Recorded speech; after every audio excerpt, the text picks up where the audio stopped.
नमस्कार बच्चों, कक्षा 8 विषय संस्कृत। बच्चों, आज हम संस्कृत का व्याकरण भाग पढ़ेंगे, जिसमें हम संस्कृत में प्रार्थना पत्र, सब्जियों के नाम और अनाजों के नाम संस्कृत में जानेंगे। तो आइए सबसे पहले प्रार्थना पत्र देखें। शुल्क क्षमापनाय प्रधानाचार्य प्रति पत्रम। शुल्क क्षमा करने के लिए प्रधानाचार्य को पत्र। तो बच्चों आइए पत्र देखें। सबसे पहले हम यह जानें कि पत्र किसके लिए हमें लिखना है। प्रधानाचार्य जी को। तो हमने यहाँ लिखा श्रीमती प्रधानाचार्य महोदया। बच्चों, एक चीज़ और ध्यान रखना बहुत आवश्यक है कि सबसे पहले हमें यह जानना भी आवश्यक है कि हमारे विद्यालय के प्रधानाचार्य की पोस्ट पर मैम है या सर हैं। अगर सर हैं तो हम लिखेंगे श्रीमान प्रधानाचार्य महोदयः। यहाँ पर जो आ की मात्रा है, आ की मात्रा नहीं रहेगी, विसर्ग होगा इसके स्थान पर। इसी तरह से महोदया पर आ की मात्रा है, या के बाद इस मात्रा को नहीं लिखेंगे, यहाँ पर विसर्ग लगाएंगे।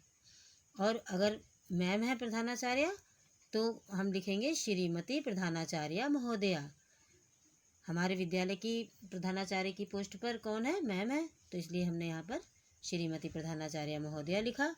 उसके बाद जिस विद्यालय में आप पढ़ते हैं उस विद्यालय का नाम लिखेंगे। यहाँ पर हमने लिखा दिलशाद पब्लिक सेकेंडरी विद्यालय, दिलशाद गार्डन, दिल्ली। उसके बाद हम जिसे पत्र लिख रहे हैं उसको संबोधित करेंगे, तो क्या लिखेंगे? महोदया। उसके आगे संबोधन का चिन्ह लगाएंगे। आइए पत्र देखें। बच्चों, यहाँ पर काले रंग से जो शब्द लिखे हुए हैं, बच्चों ये रिक्त स्थान यहाँ पर होता है। मैंने रिक्त स्थान में शब्द लिखकर रिक्त स्थान को पूरा किया है। आप इसी तरह से अपनी कॉपी में पत्र लिखेंगे। तो आइए पत्र देखें। सेवायाम सविनयम निवेदनम अस्ति। सेवा में सविनय निवेदन अस्ति का मतलब है। सेवा में सविनय निवेदन है। यत मम पिता एकः लिपिका अस्ति। यत का अर्थ है कि मम मेरे पिता एक लिपिक, अस्ति का अर्थ हैं कि मेरे पिता एक लिपिक हैं। तस्य वेतनम 5,000 रूप्यकाणि अस्ति। तस्य उनका, तस्य का अर्थ है उनका, वेतन 5,000 रूप्यकाणि रुपये है। मम परिवारे 4 सदस्याः सन्ति। मेरे, मम का अर्थ है मेरे, परिवार में 4 सदस्य, सन्ति का अर्थ है मेरे परिवार में 4 सदस्य हैं। तेषां पालन पोषणम अति कठिनम। उनका पालन पोषण बहुत कठिन है। उनका पालन पोषण बहुत कठिन है। विद्यालय से शिक्षा शुल्क प्रदानम तो कठिनतरम भवति। विद्यालय से विद्यालय का शिक्षा शुल्क प्रदानम देने में कठिनाई होती है। भवति का अर्थ है होती है। धनाभावेन कदाचित मम अध्ययने व्यवधानम न स्यात्। धन के अभाव में, धन की कमी से, कदाचित कहीं, मम मेरे, अध्ययने पढ़ाई में, व्यवधानम रुकावट, ना स्यात् नहीं आ जाए। धन के अभाव में कहीं मेरी पढ़ाई में रुकावट, बाधा ना आ जाए। अतः मेरी प्रार्थना है यत् शिक्षा शुल्क प्रदानात् मोचयित्वा माम अनुगृह्णन्तु। मतलब इसलिए मम मेरी प्रार्थना है कि शिक्षा शुल्क प्रदानात् देने से, मोचयित्वा मुक्त करके, मुझे अनुगृह्णन्तु अनुग्रहित करें। इसलिए मेरी प्रार्थना है कि शिक्षा शुल्क देने से, प्रदानात् देने से, मोचयित्वा मुक्त करके, माम मुझे अनुगृह्णन्तु अनुग्रहित करें। अंत में लिखेंगे सधन्यवादम, धन्यवाद। आगे फिर लिखेंगे बच्चों भवदीयः शिष्यः। भवदीयः शिष्यः, बच्चों भवदीयः शिष्यः छात्र लिखेंगे। और भवदीया शिष्या छात्राएं लिखेंगी। उसके बाद लिखेंगे नाम। यहाँ मैंने का खा गा लिखा है, आपको अपना यहाँ नाम लिखना है। छात्र लिखेंगे भवदीया शिष्या राकेशा दिनेशा सुरेशा रमेशा, जो नाम हो आपका वह नाम आप लिखेंगे और अपने नाम के आगे विसर्ग लगाएंगे। छात्र जो है भवदीया शिष्या लिखकर अपना नाम लिखेंगे और नाम के आगे विसर्ग लगाएंगे का खा गा के स्थान पर।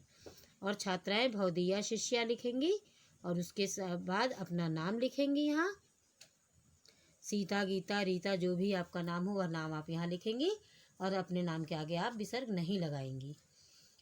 तो बच्चों, छात्राएं नाम के आगे विसर्ग नहीं लगाएंगी और छात्र अपने नाम के आगे विसर्ग लगाएंगे। उसके बाद लिखेंगे कक्षा। कक्षा अष्ट। अनुक्रमांक यानी रोल नंबर, आपका जो भी रोल नंबर हो 2 4 6 8 10 12 14, आप वह अंक यहाँ लिखेंगे और अंत में लिखेंगे दिनांक। बच्चों, जिस तारीख में आप पत्र लिख रहे हैं वही तारीख आप यहाँ पर लिखेंगे। मैंने यहाँ तारीख नहीं लिखी है, आप पत्र लिखते समय यहाँ पर तारीख अवश्य लिखेंगे। तो बच्चों, आपको मैंने पत्र पढ़ाया, समझाया, आशा करती हूँ आपको अच्छे समझ में आया होगा। आप इसे अपनी कॉपी में लिखेंगे और याद करेंगे। आइए बच्चों, अब सब्जियों और अनाजों के नाम संस्कृत में देखें। आइए बच्चों, सबसे पहले सब्जियों के नाम देखें। शाका नाम नामानि। बच्चों, यहाँ पे हमने लिखा है शाका नाम सब्जियों के नाम, संस्कृत में है, ये संस्कृत में लिखा है और उनके सामने अर्थ उनके दिए हैं, मतलब हिंदी में क्या कहते हैं वह लिखा हुआ है यहाँ पर शब्द। तो आइए देखें। पहला, जंबीर फलम या नींबू का। हिंदी में क्या कहते हैं इसको? नींबू। नींबू को संस्कृत में जंबीर फलम भी कहते हैं और नींबू का भी कहते हैं। आलूकम संस्कृत में कहा जाता है, हिंदी में आलू। आर्द्रकम अदरक। वृंताकम बैगन। वास्तुकम बथुआ। पालंग शाकम चुकंदर। धान्याकम धनिया। पुष्प शाकम फूल गोभी। गृंजनम गाजर। कंद शाकम गांठ गोभी। कूष्मांडः कद्दू। करकटी ककड़ी। कारवेल्लम करेला। पनसम कटहल। कलाया मटर। तो बच्चों, आपको मैंने सब्जियों के नाम संस्कृत में बताए और साथ साथ उनकी हिंदी भी बताई। आशा करती हूँ आपको अच्छे से समझ में आई होगी।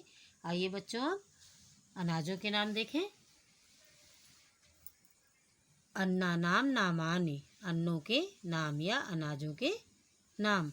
यहाँ पर बच्चों अन्ना नाम अन्नों के नाम मैंने यहाँ पर संस्कृत में लिखा है और उसके सामने हिंदी में उनके अर्थ भी बताए हैं। तो अन्नों के नाम बच्चों ये संस्कृत में है, ये और अर्थ हमने हिंदी में लिखा है। पहला शब्द है आढ़ की। आढ़ की हिंदी में कहते हैं अरहर और अरहर को ही संस्कृत में कहते हैं आढ़ की। गोधूमः गेहूँ। चड़कः चना। तंडुलः चावल। कलायः मटर। माशः उड़द। मुद्गः मूंग मूंग। यवः जौ। कोद्रवः कोदो। प्रियंगुः बाजरा। यवनालः ज्वार। मकायः मकई मक्का, जिसे आप मक्का भी कहते हैं और मकई भी कहा जाता है, उसी को संस्कृत में कहते हैं मकायः। श्यामाकः सांवा। सर्षपः सरसों। वनमुद्रः लोबिया।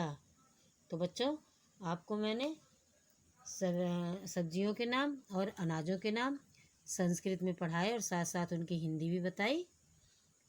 आशा करती हूँ आपको अच्छे से समझ में आया होगा। बच्चों, इस कार्य को आप अपनी कॉपी में अच्छे से लिखेंगे और याद करेंगे। आज मैंने आपको संस्कृत में प्रार्थना पत्र, सब्जियों और अनाजों के नाम पढ़ाए। आप ये सारा कार्य बच्चों अपनी कॉपी में अच्छे से करें। आपका कार्य कभी भी देखा जा सकता है, इसलिए कार्य को समय से पूरा करते रहें। इसी के साथ धन्यवाद।